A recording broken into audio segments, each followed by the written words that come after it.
Welcome back to the Emotional Eats podcast. You are a successful, high functioning woman.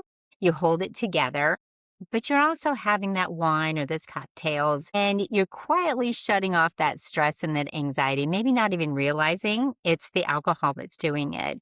You don't feel like you're necessarily a problem drinker, but you are exploring your relationship with alcohol, and you've wondered, am I enjoying this or am I relying on it?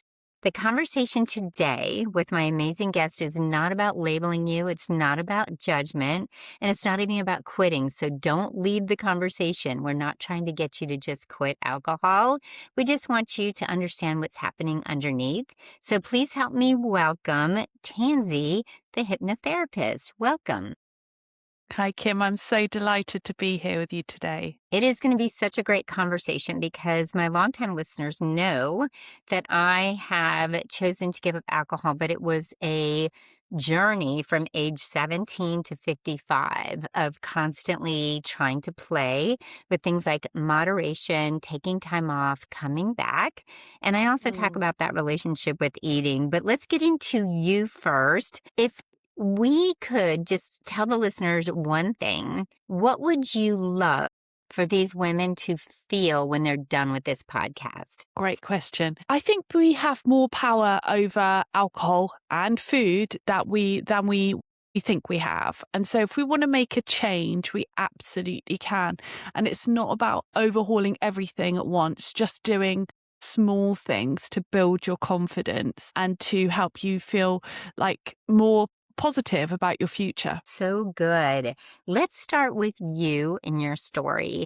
What made you feel like you needed to look at alcohol, and what is your background, and how did all that lead you to helping other people with their relationship with alcohol? Yeah, well, I was like you, Kim. I was a teacher back in the day, a secondary school teacher. I did And not know that. yeah. What did you teach? What did you I teach? I taught sociology to secondary school children, mainly 16, 17 years old. And as you know, it's a very high pressure job, isn't it? It can be quite stressful with the behavior and stuff like that. And I think sometimes the stress of it and decompression at the end of a busy week, kind of led me to kind of indulge in sometimes food and then sometimes alcohol. And it kind of set an unhealthy pattern. Plus the fact that when I graduated from university in 2003, people were just drinking a lot more. It was a lot more of a cultural kind of norm. So I think those two things together sort of set me off on a bad kind of trajectory. So I just realized that I had to make some changes, and that's where I kind of started looking into it. I love that. And it's so funny because we talked about me being a teacher offline, Mm. but I'm so glad to hear you were too, because you do understand that pressure. And what's interesting is I started teaching later than most people did. I had a whole career before that. But 2003 was about Mm. the time, and everybody, even from the school, would go out to happy hours afterwards because everybody was blowing off steam. After the football games, after Friday, everybody would go out. So thank you Mm. for sharing that. That really was an Mm. interesting time, but that also relates to all high functioning women who are Mm. multitasking and working and dealing with people all day long, or teenagers. So I Yes. appreciate you sharing that. What I'd love to know too is you use a term, overdrinking, and Mm. I love that you choose that term, but I'd really love to know where that comes from, because a lot of people are using the word addiction. And I know that Mm. maybe there's a spectrum. Maybe you can share with me Mm. what is the extremity of alcohol, low and high end? Mm. So, yeah, I mean, a lot of people, operation specialists, don't use the term addiction for someone unless they're physically addicted, which is actually only 1% of the population. But 20% of the population fall into a category of overdrinking. So that's drinking more than is healthy for them. And so like you said, Kim, it is on a spectrum, and not everyone falls into that, detoxification category where they've kind of poisoned themselves, but they are drinking more than is healthy. And that is the category, that 20%, they can bring their drinking down significantly. But I think what we've got in society, we've got this catch-all concept of if you've got a problem with drink or you think you have, then you need to give up. But, that's kind of blanketing everybody with the same brush, if you like. Like that, and I'm gonna compare that again to the emotional eating because the first thing that people think of, because of our conditioning and the way that we have lived through diet culture is if you're struggling with food, then you're just gonna diet and you're gonna cut out sugar and you're Mm, gonna be done, and you have a different approach that there are some of us who don't need to mm, just give it up completely. And I'm curious, what are some signs that someone may be really using that alcohol emotionally? Like they're using it because not because mm, they just love to socially go out and have a drink with their girlfriends. mm. They are relying on it at this point. Well, I guess it's similar to eating as well. It's like, are you using it to change your mood? And a lot of people are using it to change their mood, and it's that thinking around how am I feeling before I drink? Or a lot of people, it's I overdrink, what were the circumstances before that? So, it's not that people always overdrink. It's that perhaps they've had a very stressful time at work or an argument with their partner or something's happened beforehand and then they see the pattern where they're overdrinking. So it's about going back and saying, well, how could I have handled that differently to get a different outcome? Yes. Let's talk about people who are over drinking right now. What are some of Mm, the things that we're feeling? Because I know for mm, me, I also really recognized it. I recognized it throughout the years, but I mm, was always able to pull back. And then there was a certain point where I realized I wasn't pulling back, but I mm, was making those promises every day, saying, I'm not going to drink tonight. Things would be great in the morning. And then by mm, the end of the day, between menopause symptoms, between coming home and having a bag of papers to grade or managing teenage behavior all day, and then mm, I came home to 4 kids that were middle school mm. and high school, so that was a whole 'nother thing. Wow. All of those things, I was feeling like the next day I was anxious, and I really Mm, think it was from the alcohol. I had the physical signs, I was a little bit puffy. I mm, didn't feel great, my gut never felt great if mm. I had too much to drink. But what are some other things when people are over drinking, maybe even the things that are happening the night that they're drinking or how they're feeling overall? What are some other signs? Well, I think sleep is one, people waking up. So alcohol puts people to sleep, but then it can wake them up, a few hours later. Often people just think they wake up and they feel like, well, I haven't slept at all because alcohol is a sedative, but that's not the same as sleep. So people notice that. Also, sometimes people notice others making comments, perhaps family members are concerned, and then also feeling panicky if they don't have alcohol in the house as well is another sign. So also, I think people find their eating is trickier. It's more difficult to kind of manage. They might be snacking more and things like that. It's more difficult to manage when they're drinking more. Oh, that's so true. The Mm, inhibitions are lower, so we really do eat more. And mm, what's interesting about that is I learned in my journey that we metabolize alcohol first and then mm, food. So if we are drinking and eating, we might be storing what we're eating. And because our body is going to prioritize that alcohol. And I did not know that before I started this journey. So that was mm, fascinating. I mm, also want to really get into that high functioning woman. mm, Do you work with women who they seem fine on the outside, they're holding it mm, together, and then just inside they are anxious, they're not feeling put together, even though they come across that way? What are the mm, women like, or the men even that you mm, work with, mhm, that are using the alcohol, but literally during the day, they look mm, like they have it all together? mm, mm. Yeah, so a lot of them say to me, look, I've got everything together in my life. I'm happy with my job, but this is the one thing that I can't seem to figure out. And it's often, I think, as a result of having it all together in the day, having all that pressure upon them. This is their kind of outlet at the end of the day to be able to kind of just take the pressure off, put their feet up.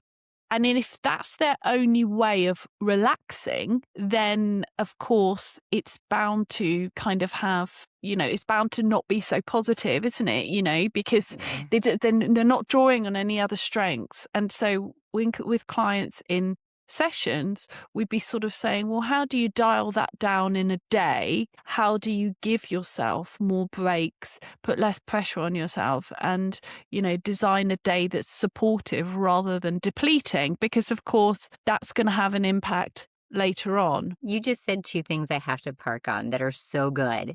The first one is giving yourself breaks throughout the day. Mm, mm, That is so important. Our nervous system just keeps getting ramped up throughout the day. And when we get to that glass of wine, that's our way of just like release everything. I imagine like a balloon blowing up all day long, and then we just get the pressure taken out. So, what are some suggestions you have mm. for just little breaks, especially because you know what women are always saying to me, but I'm so busy, I can't stop.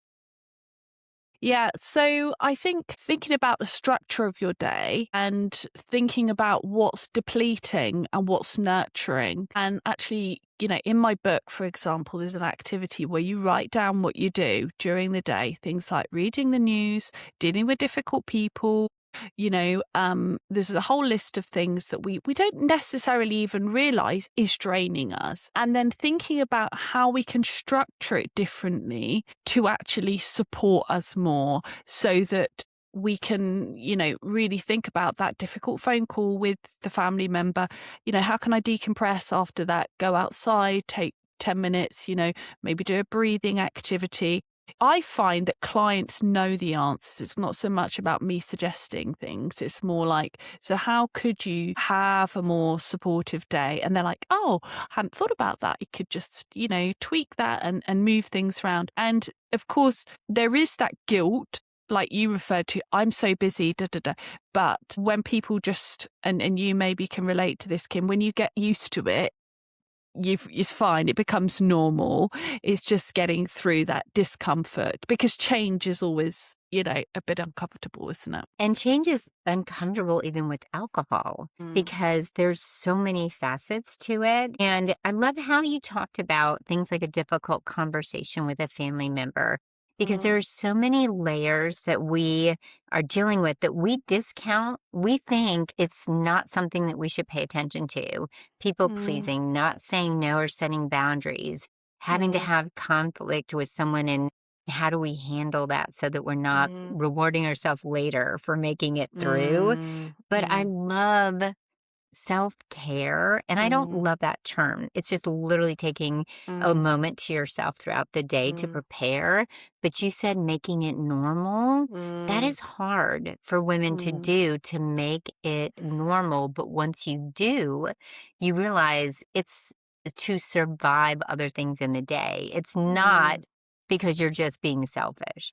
mm, So that was really good. And then I want to talk to you about what you said about designing that day that you don't feel like. Do you feel like people are just trying to escape that day? They're trying to mm. numb out or just get away from it in some way or avoid? Yeah, definitely. Yeah, because if things are ramped up all day, then like you said, your nervous system is at a point where it needs relief. It's going to be very difficult to, stop that having that glass of wine if you're kind of, you've been putting pressure on yourself. So I always say think backwards, think to the beginning of the day and how can you kind of work things in that are going to support you to get a different result. Yes. What do Mm. you think the fears are Mm, that people are, when they think about moderating or quitting alcohol, what do you think their fears are that hold mm. them back from actually doing it? Well, I think that if you look at a lot of information about alcohol on the internet, a lot of it's kind of scaremongering, and, you're an addict or an alcoholic or something like that.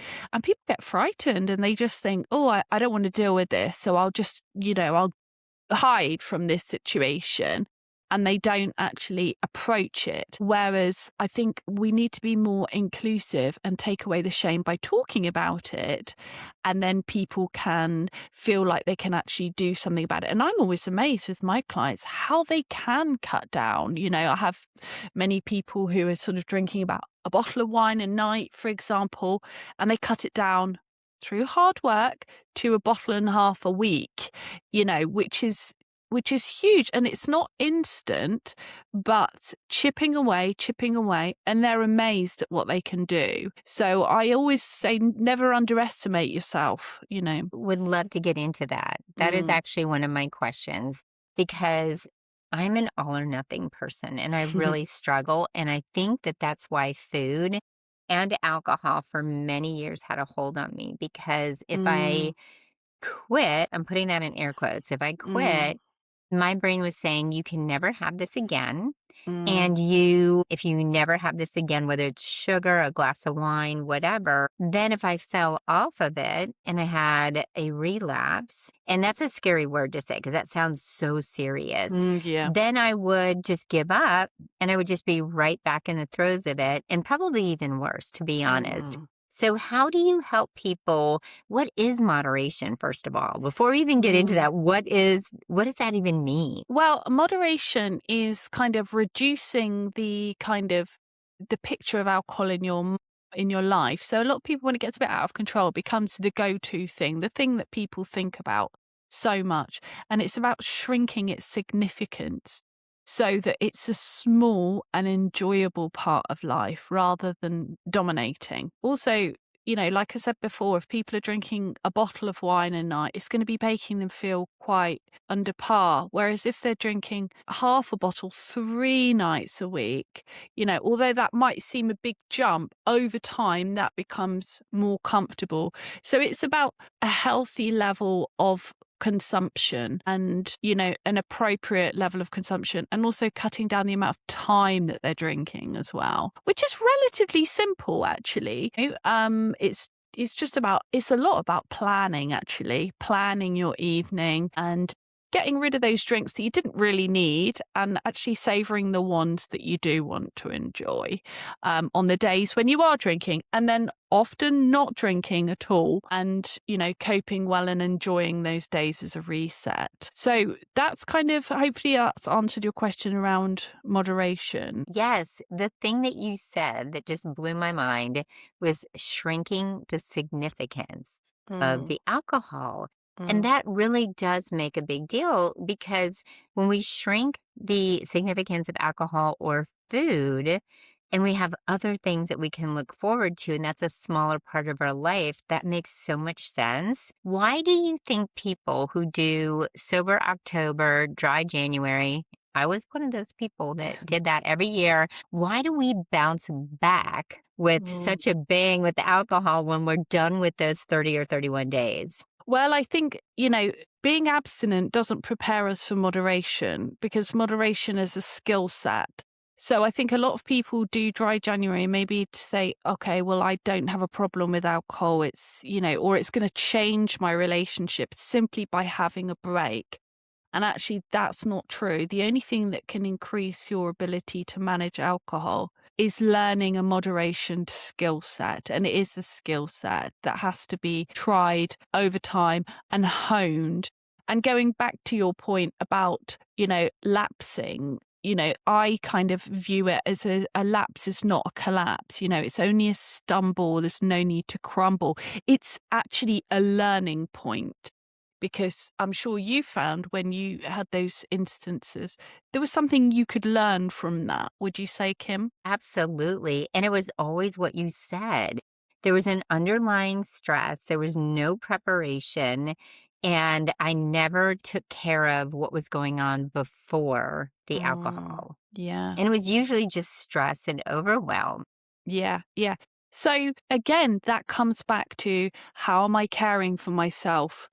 Some clients that I work with, they come to the realization that their lifestyle is affecting their ability to moderate. And so it's a case of how can I change that to be healthier? And I'm sure that's probably the case with the eating. Is that right? It's a lot about Absolutely. planning and preparing. Yes, and like you said, it is the lifestyle that we're living every day, all day. It's not we wanna make it about that moment with food or about the food, or we wanna make it about that moment with alcohol or the alcohol, when it's really, like you said, the lifestyle, and you said something this just hit me too. Being abstinent in either one does not prepare us for moderation. Very good. That hit home and that moderation is a skill. And part of what happened to me was at the very end of my journey with alcohol, Mm, I didn't know it was going to be the full end, by the way. So this is it's interesting because it has to do with what you just said. yeah. I was enjoying a glass of wine with my Mm, stepfather. I was away, and what I decided to do is I said, "You know what? This is something he and I share. My mom doesn't drink anymore." And so I took that glass of wine and I said, "I'm going to take one sip at a time and I'm actually going to taste it and savor it and enjoy this conversation with my stepdad." mm, And every night that I was with him, I had one glass instead of two because I was very satisfied by the time I got done with that glass. What's really funny is when I left there, May 23rd of 2022, when I came home, I never picked it up again. mm, But I told myself, you don't ever have to say never this time. You can pick it up anytime you want. You have permission to have that whenever you want. But I never did because I mm. let go of that feeling of I had to have it, that Mm, I couldn't enjoy it, and that I was bad if I did decide to go back to it. And did you find that not drinking has helped your relationship with food? Absolutely, because Mm, when I drank, I always ate, especially when I had the kids in the house. I would always go back for 2 helpings. I would eat too fast at dinner because I mm, drank the wine while I was cooking. I come mm, home with my teaching bag, throw it on the ground, you have the mm, glass of wine while I was cooking dinner for 6 people, mm, and that was a whole 'nother added stress after the stress of the day, mm, and I felt like I was always eating more and I mm, also didn't wanna turn off the sugar at night. And then when mm, I let go of the alcohol, at first, I will have to say, at first, I was substituting it a little bit with the sugar because, again, it was a mm, vice to help me come down. But then I realized that's not what I need. I need to calm myself down.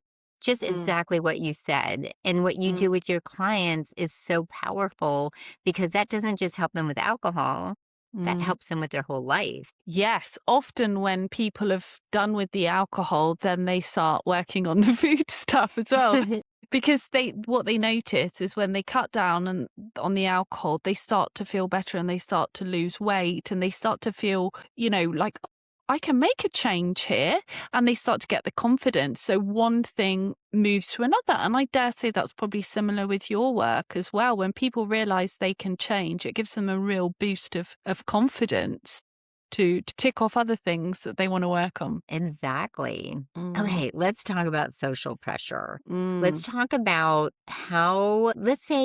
let's start at home first. mm. What if your partner is still cracking open the beer? And I'll tell you, this is a funny trigger for me still. Yeah. My husband, I hear the psh of the beer opening, Uh, and, he doesn't drink every night, but when he does, I remember back before I could disconnect from that, mm, that it was like, "Oh, it's happy hour. It's time to sit down with something." mm, And then I was like, "Oh, I don't do that anymore." And of mm, course, I did substitutes. I did mocktails. I did non-alcoholic things for a long time. But what if you mm. have a partner that's still going and you're trying to be on your own journey?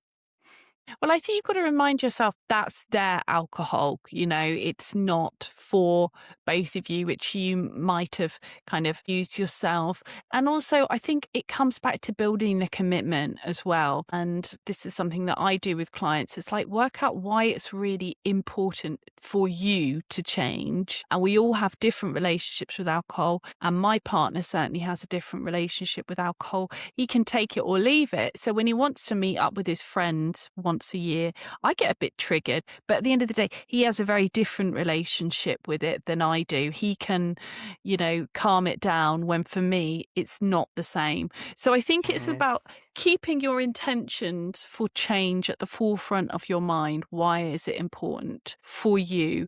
And then when you have that very clearly, it becomes, easier to see those cravings coming in and just let them go, just see them as a thought and okay, it's here. I'm going to let it go. Um, is helpful. I find that helpful. You said something so perfect about the relationship that your partner has is Mm, totally different. Same. Mike is he can have a beer or two and be done, and he can go a week or 2 weeks and not even think about it. mm, Same with food. He does not have the same connection or relationship with mm, food and alcohol that I have had. mm, So I did have to separate the journeys even though we're together. So mm. thank you for sharing that because I think a lot of women feel that way that their partner, either it's one way, maybe they do have more involvement with alcohol, so they get triggered from that also, or they just don't have the same relationship and they don't feel like they have to use it the same way we do. Can I just mention one more thing while I think about it? Yes. So, another technique that I find really helpful on that note is to play it forward as well. And this I find works with food as well. So, if I, for example, wake up in the night and think, oh, I might like a midnight snack or something, I might think to myself, but how will I feel in the morning if I've had that? I won't want my breakfast and I'll feel a bit, annoyed with myself. And the same is with alcohol. So, say I did start to have a drink, how would I feel an hour, 2 hours later, the next day, so that you're taking it away from that immediate gratification into the longer term result for you. So I think that's quite helpful. Play it forward. Play it That's forward. fantastic. I really like that. Your phrases are fantastic. And of course, we love listening to them in your accent. So it's amazing. Thank you. I would love to know you mentioned something overthinking, Mm, overworking, overdrinking. Can you mm, talk to me about that cycle? definitely. Well, I think it can be a male thing, but it can typically be a female thing as well. Working with men and women, I think often women, something about the way we kind of digest information, we can kind of go in on ourselves and think about things a lot, which can be detrimental sometimes. And this stress can lead to drinking as well. So it's kind of like, and alcohol kind of turns off that voice, doesn't it, sometimes? And I think that if we can kind of tame that inner voice to start with and to have a calmer perspective before we pick up that drink, then we're going to get a different result because how we feel when we drink affects the way we drink. I think that is so true. It really affects whether we are numbing out and trying to feel better from something or we're socially really enjoying and Mm, present. I feel like there's also a moment where we are checked out or we're really checked in with whatever's going on. mm, I would mhm, love to know what are some very small steps. So you have a woman who's working all day. She's high mm, achieving. She might maybe have a child still at home. She's mm, coming home. She's thinking about the wine on the way home. mm, She may even stop at the grocery store on the way and grab a bottle of wine. And mm. she's wanting to have that wine. What would be one thing walking in the door that she could do, or even in the car? What would you suggest to that person before they come in and get that corkscrew out and open that wine? So I think certainly pausing and having a plan as well. So, with my clients, they have a plan generally for the week. So perhaps it's her day to have a drink and just to wait a bit later. So maybe to have one drink while she's cooking and one drink while she's eating, and not to have it straight away, and to buy smaller amounts. So only buy what you plan to drink.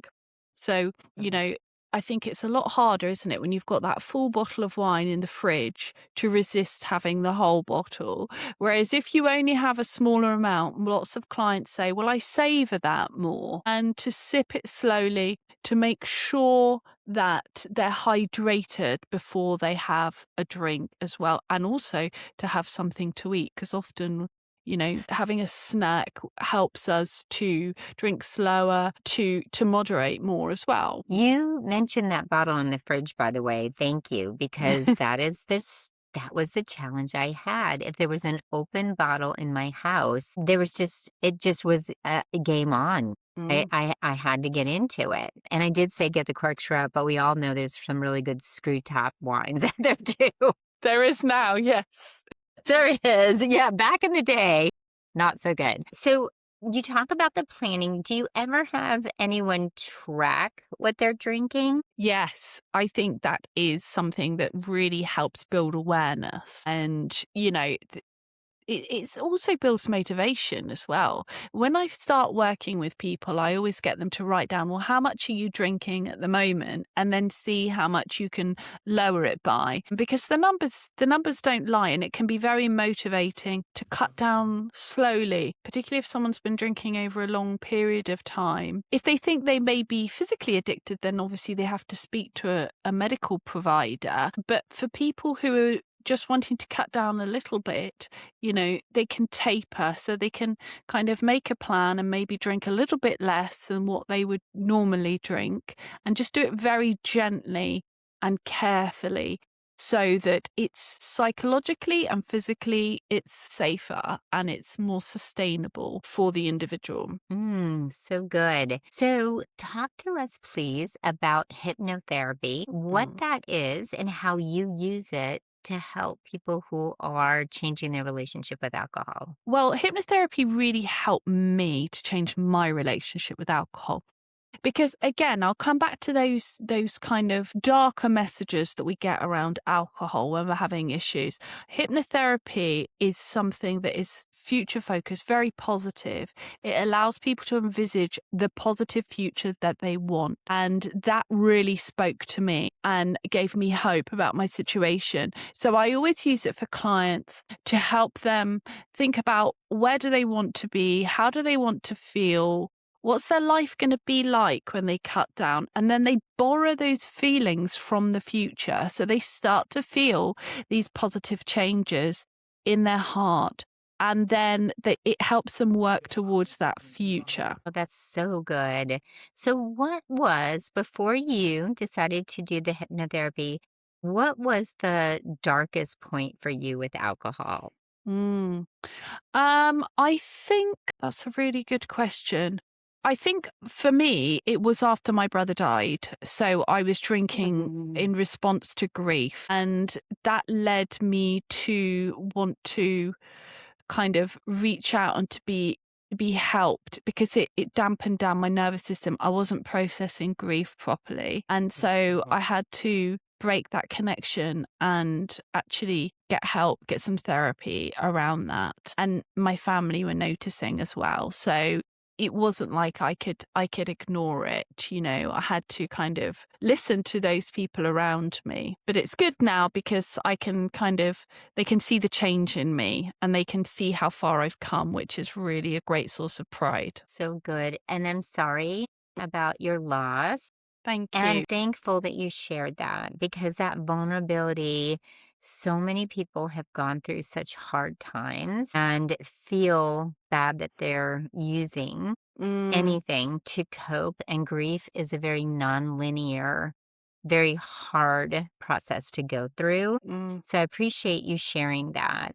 And I thank think you. when we go through these really hard times with alcohol, whether they're embarrassing times, hard times, people are noticing what you're doing.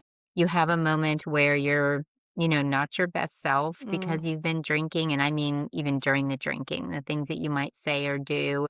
I think that's one aspect of it. And then the other part is what underneath is really happening. And Mm, you've been so amazing at sharing with us these layers that everyone is dealing with, and that this mm, is just a way for us to change our day.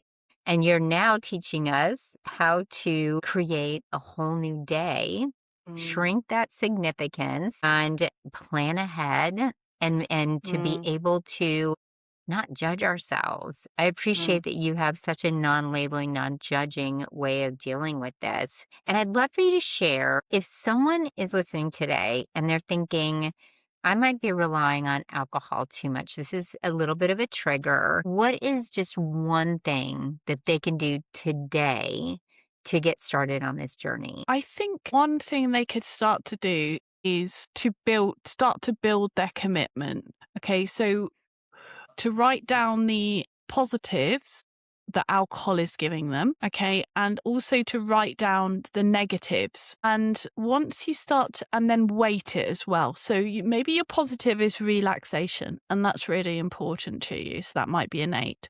And the negatives, write that down. And as soon as you see that on paper, then that starts to, that's evidence, isn't it, that things could change. And also think about how else could you relax. And then also, I think just one more thing is to track the amount that they drink as well. So they gain awareness of kind of where they're at with it. And then just start reading around the topic, and finding out more about hypnotherapy. They might listen to some of my YouTube tracks to build the momentum. Absolutely. I also would love to know, what would you share with your clients and with everyone listening who's carrying around shame with Mm. this habit? I think that shame is there when things aren't talked about and things are held secret.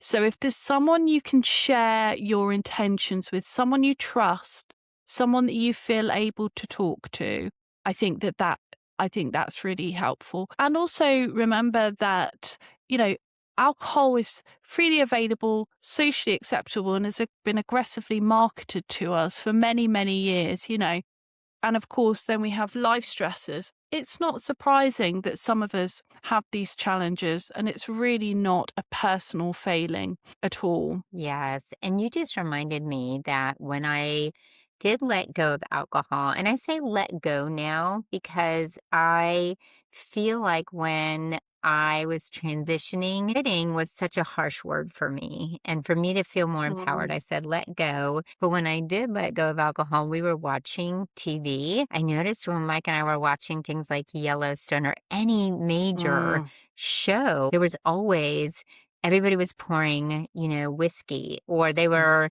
drinking a beer or having a glass of wine. It's funny how I noticed it even more mm, because before it was just part of my own culture. Then when I was out of it, I saw it. So, how do you also help people who are going out and they're socializing and people are saying, I'm going to tell you things people actually said to me. mm. Don't you want a real drink? Because I'd have a mocktail. Or, why are you quitting drinking again? Is this permanent? I would had every question under the sun until people just got used to the fact that Kim doesn't drink. So how do you help people with that social aspect when they're out? I think, yeah, have a rehearsed answer that you can just reel off. Definitely, just something like it was time for me, or I'm taking a break for health reasons. I think the only people that mind are people who perhaps have their own issues with alcohol and want you to drink with them. So most people aren't going to care. The other thing, Kim, I think is great is that things are changing now. People are getting a lot more health conscious. There's a lot more social, acceptability around not drinking. So I think it's never been a better time to cut down and in some cases go alcohol free. Yes, this is a very sober, curious world right now. Mm, And the amount of non-alcoholic options are amazing. When I go out, every restaurant I go to has amazing mocktails, craft mhm, mocktails, and I tried all the non-alcoholic beers and things like that, but it wasn't that I needed. So it's great to have it first so you don't feel left out, but I do feel like there's a growing out of period. I finally went through where I didn't care what people thought because I felt so good.